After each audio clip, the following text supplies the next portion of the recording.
அடுத்ததாக ஆசிம் அப்ரோஸ் குடிமக்களின் உரிமைகளும் கடமைகளையும் பற்றி அழகாக எடுத்துரைக்க வருகின்றார். அனைவருக்கும் காலை வணக்கம். என் பேர் ஆசிம் அப்ரோஸ். நான் 4ஆம் வகுப்பு படிக்கிறேன். நான் எடுத்துக்கொண்ட தலைப்பு குடிமக்களின் உரிமைகளும் கடமைகளும். அடிப்படை கடமைகள். ஒவ்வொரு இந்திய குடிமக்களும் அரசியல் சட்டம், தேசிய கொடி, தேசிய சின்னம், தேசிய கீதத்தை மதித்து நடக்க வேண்டும். சுதந்திர போராட்ட வீரர்களின் கொள்கைகளை மனதார பின்பற்ற வேண்டும். இந்தியாவின் இறையாண்மையும் ஒருமைப்பாட்டையும் காப்பாற்ற வேண்டும். நாட்டின் பாதுகாப்பிற்காக செயலாற்ற வேண்டும். மாதம், மதம், மொழி, இனம், வகுப்பு வேற்றுமையை களைந்து சகோதரத்துடன் இருக்க வேண்டும். நம்முடைய பண்பாடு, பன்முக பாரம்பரிய கலாச்சாரத்தின் மேன்மையை பாதுகாக்க வேண்டும்.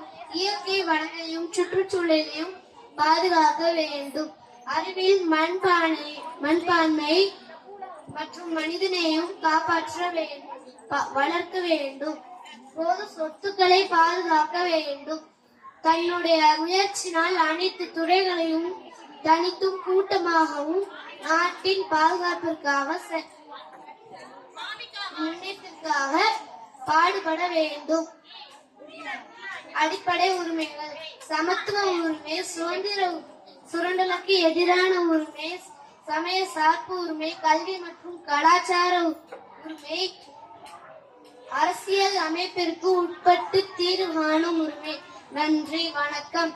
அனைவருக்கும் இனிய குடியரசு தின வாழ்த்துக்கள். Very good rose.